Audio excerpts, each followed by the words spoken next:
Most men, even men who have been in intimate relationships for decades, have a significant blind spot when it comes to understanding what their partner is actually experiencing at the most intimate moments of their time together.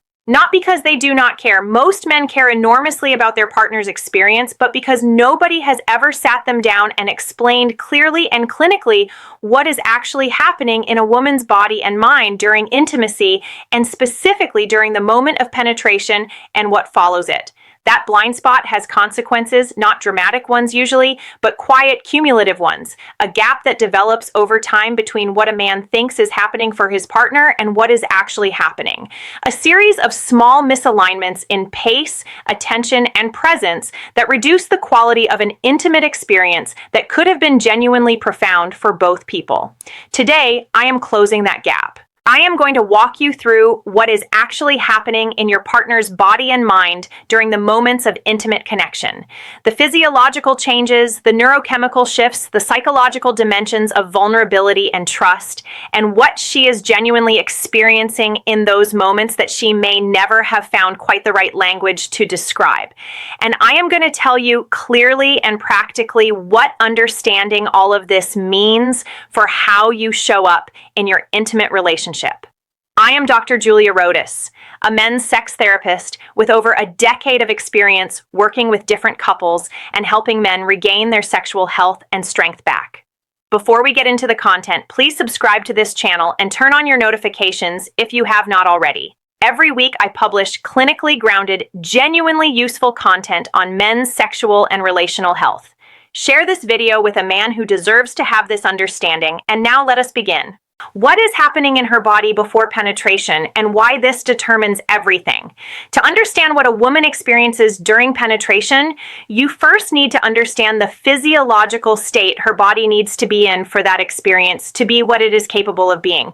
Because penetration experienced in a body that is fully and properly aroused is a qualitatively different experience from penetration experienced in a body that is not. And the difference is not subtle. Female arousal is a process that unfolds over time in a specific physiological sequence. It cannot be rushed without consequences, and understanding this sequence is the most important clinical knowledge a man over 60 can have about his partner's sexual experience. The process begins in the brain. Arousal is initiated by the nervous system in response to psychological, emotional, or physical stimulation, or some combination of all three.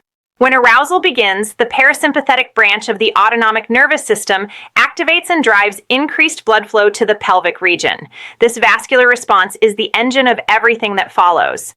As blood flow to the pelvic region increases, the clitoral complex, which includes not just the small external glands, but the full internal structure of crura and vestibular bulbs that extend along the vaginal canal, becomes engorged with blood.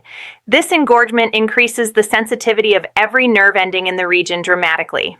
The vestibular bulbs, which lie on either side of the vaginal opening and along the vaginal walls, expand and create a narrowing and heightening of sensation at the vaginal entrance. The vaginal walls begin producing lubrication through a process called transudate, where fluid is pushed through the vaginal walls by the increased blood pressure in the surrounding pelvic vascule. Adequate lubrication is both a sign of arousal and a functional requirement for comfortable and pleasurable penetration. Simultaneously, a process called vaginal tenting occurs. The upper portion of the vaginal canal lengthens and expands, increasing the total internal depth and creating space. The cervix, which sits at the upper end of the vaginal canal, lifts away from the vaginal opening as the uterus rises slightly within the pelvis. This tenting effect is essential because without it, deep penetration will cause the penis to contact the cervix directly, which for most women is uncomfortable to genuinely painful.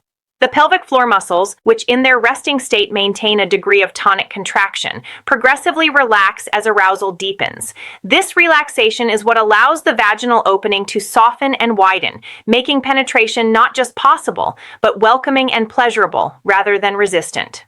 It is worth noting that pelvic floor relaxation is not automatic or involuntary in the absence of full arousal. It requires the specific neurological conditions of deep parasympathetic activation that only genuine, unhurried arousal produces. A woman who is physically present but not psychologically safe, or who is aroused but has been rushed before the arousal process is complete will not have fully released the pelvic floor musculature, regardless of how willing she appears externally. Her body has not yet received the internal signal that the conditions are right for full openness. This is why attentiveness to emotional safety is not merely a relational nicety, it is a physiological requirement. This entire sequence takes time. For a woman to be fully and properly aroused, meaning engorged, lubricated, tented, and pelvically relaxed, takes somewhere between 15 and 45 minutes of appropriate stimulation in most women. And this time frame tends to increase rather than decrease with age. For women in their 50s and 60s, hormonal changes associated with menopause and menopause affect the speed and completeness of this arousal process, typically requiring longer rather than shorter arousal time and often requiring deliberate supplementation with lubricant, regardless of arousal level. When penetration occurs before this physiological preparation is complete, the experience is different in every measurable way. The vaginal walls are less sensitized. The tenting has not fully occurred, meaning depth of penetration causes discomfort. The cervix has not lifted, creating a risk of painful cervical contact. The pelvic floor is not fully relaxed, making penetration itself resistant rather than welcoming. And the neurochemical state of arousal has not reached the level at which all of the signals that make the intimate experience deeply pleasurable are fully active. For men over 60, understanding this is particularly important because of what it means for the pacing of intimate encounters, the urgency that many men feel around maintaining an erection, the anxiety that the window of opportunity might close can create a pressure to move quickly from arousal to penetration that directly works against the physiological preparation that makes penetration good for her. When a man rushes this process, he is not just being impatient. He is, without knowing it, ensuring a less satisfying experience for his partner than the same encounter could have provided with more patience and attentiveness. The practical implication is straightforward. Invest in the time. The 15 to 30 minutes of attentive, responsive foreplay that allow her body to complete the arousal process are not a preamble to the real event. They are a non-negotiable component of the real event, the part that determines whether what follows is genuinely pleasurable for her or merely tolerable. What she experiences during penetration, the physiology, and the psychology. When penetration occurs in a body that has been fully and properly aroused, the experience for a woman is neurologically and psychologically complex in ways that most men have never had explained to them. From a purely physical standpoint, the moment of initial penetration activates the dense concentration of nerve endings in the vaginal entrance and the engorged vestibular bulbs simultaneously. The vestibular bulbs, having filled with blood through the arousal process, are now pressed against the vaginal walls from the inside, which means that penetration creates indirect stimulation of the internal clitoral complex from within, in addition to any direct external clitoral stimulation that may be occurring. This is why penetration in a fully aroused woman produces sensation that is qualitatively different from and considerably more intense than penetration in a woman who is not yet fully aroused. The nerve structures that generate the most intense sensation are only fully sensitized and engaged after the complete arousal process has occurred. The pressure sensation of fullness that women describe during penetration is not merely a mechanical observation. It is a neurological event produced by the simultaneous engagement of multiple sets of nerve endings throughout the vaginal canal and pelvic floor, creating a distributed, deep sensory experience that is quite different from the localized surface intense sensation that characterizes external clitoral stimulation. Many women describe this internal sensation as grounding, the sense of something that settles and centers rather than excites and stimulates in the way surface sensations do. From a neurochemical standpoint, the moment of penetration during a desired, safe, emotionally connected, intimate encounter triggers an oxytocin surge. Oxytocin, sometimes called the bonding hormone, is the neurochemical most directly associated with feelings of trust, safety, connection, and profound emotional closeness. Its surge in this moment is not metaphorical. It is a documented biological event that produces a specific emotional state, a sense of being fully met by another person, of the gap between two separate individuals being bridged in a way that feels physically and emotionally complete. This is why the emotional and relational context of the intimate encounter has such a powerful effect on what a woman experiences during penetration. Oxytocin release is amplified by emotional safety and genuine connection when she trusts you, when she feels genuinely desired rather than merely used.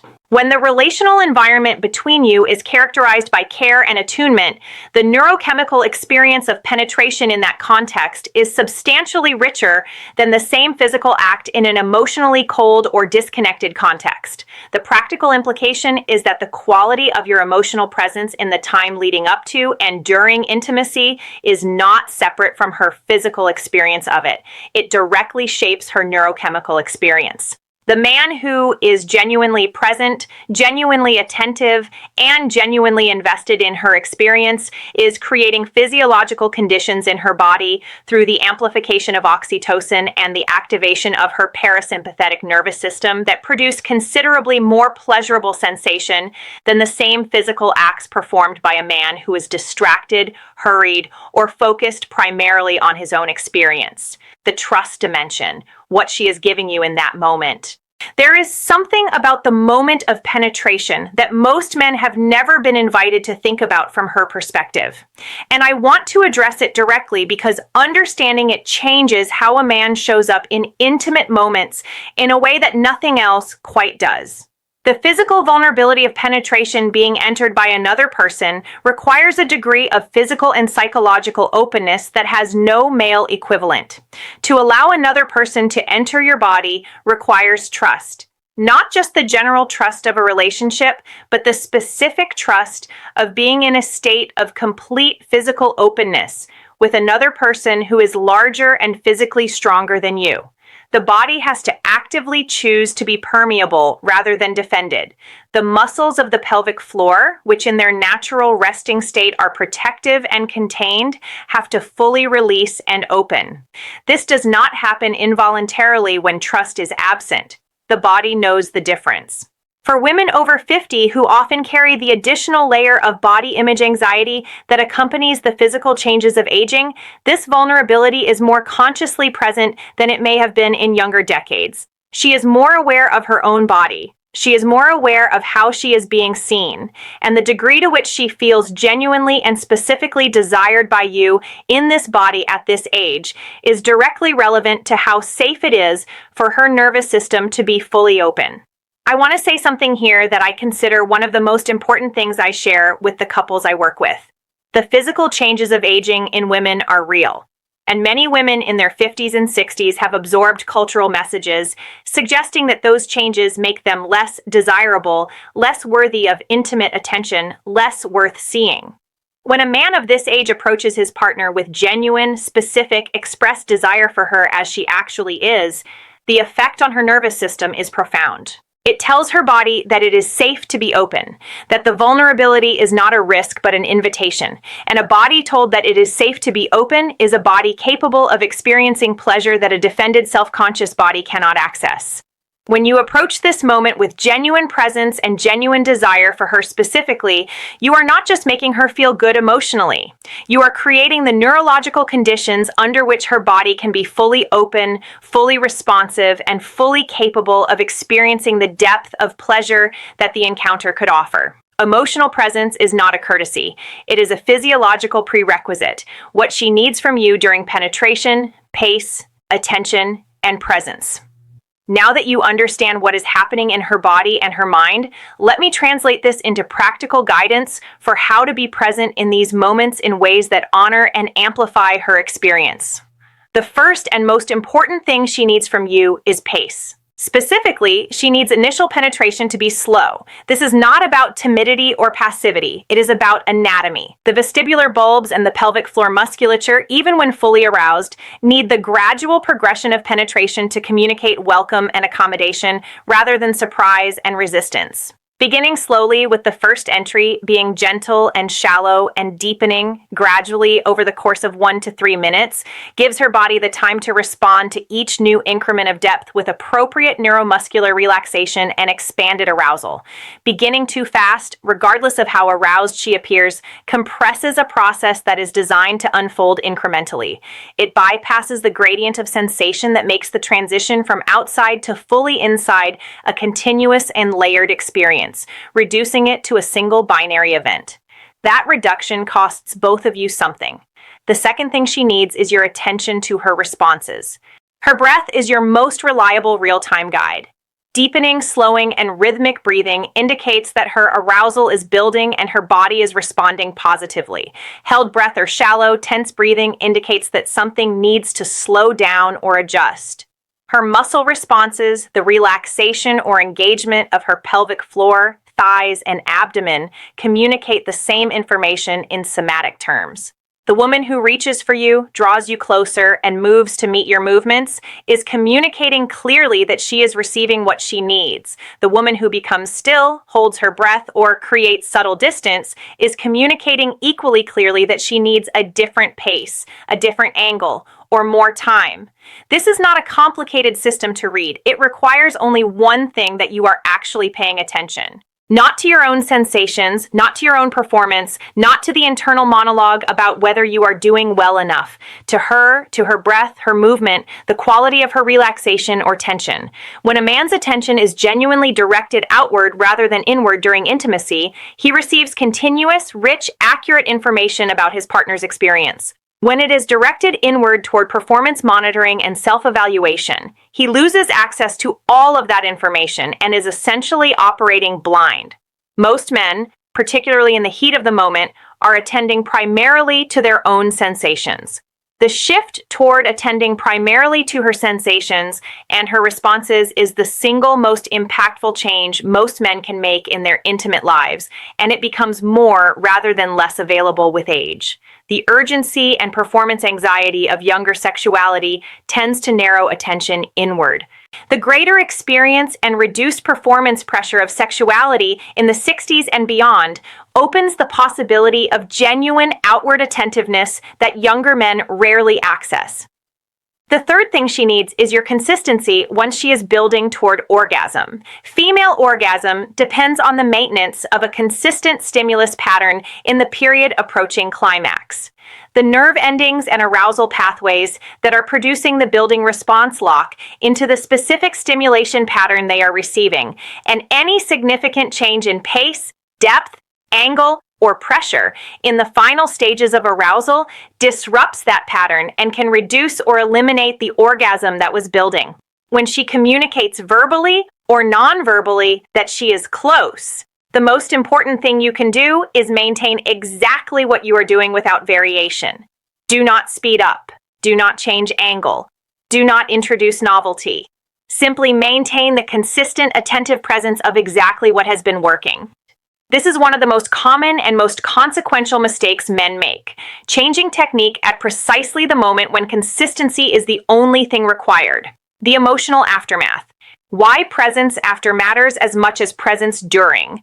The experience of intimacy for a woman does not end at the moment of orgasm or the moment of physical separation. The neurochemical state that penetration and intimacy have produced continues to influence her experience for a meaningful period afterward. And the quality of your presence in that period is directly relevant to the depth of connection she carries away from the encounter. Oxytocin elevated throughout the intimate encounter remains elevated in the post-orgasmic period. This is the period of greatest emotional openness and vulnerability in the entire intimate experience. It is also the period that women most consistently describe as the one in which they feel most or least connected to their partner, depending entirely on his behavior.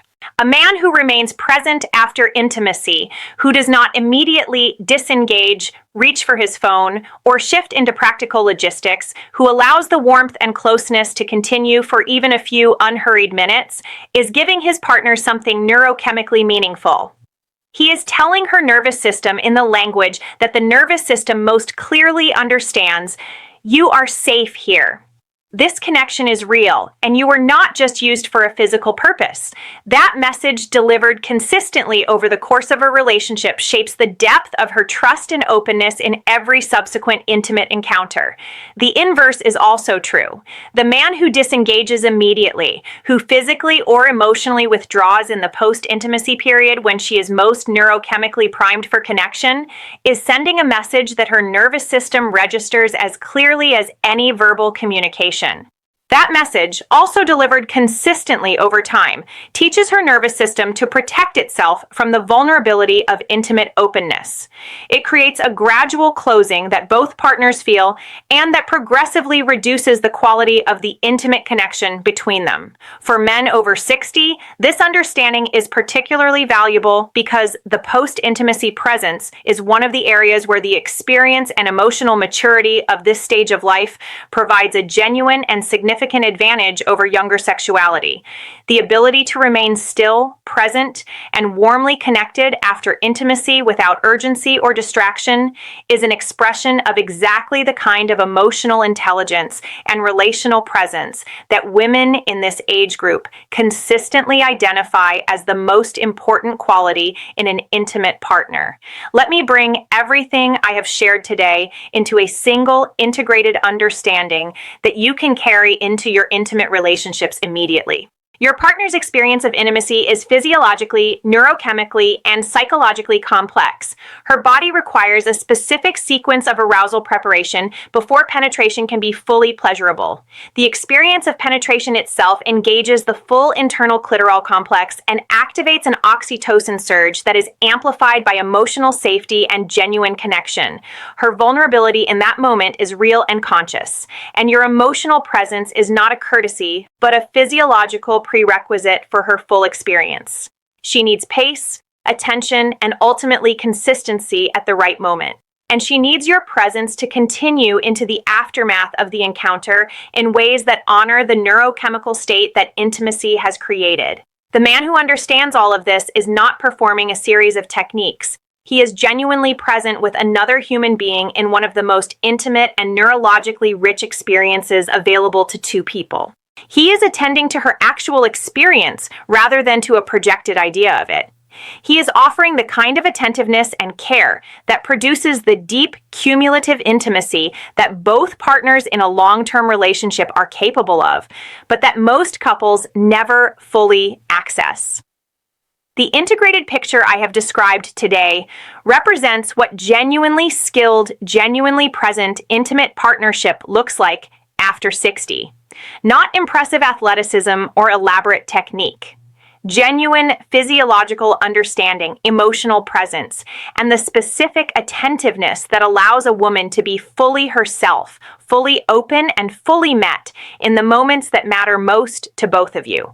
That combination, available to every man who chooses to develop it, is what produces the kind of intimacy that deepens rather than diminishes with the passage of time.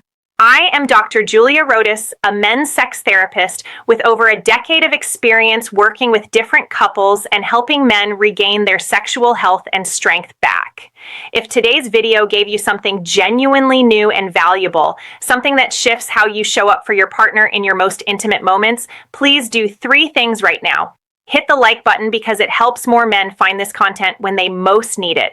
Leave a comment below and tell me what aspect of today's conversation most changed your thinking, because I read every single comment and your responses shape what I create for this community every week. And please subscribe with notifications on if you have not already, because every week I am here with the honest, evidence-based, practically useful content on men's sexual and relational health that you deserve.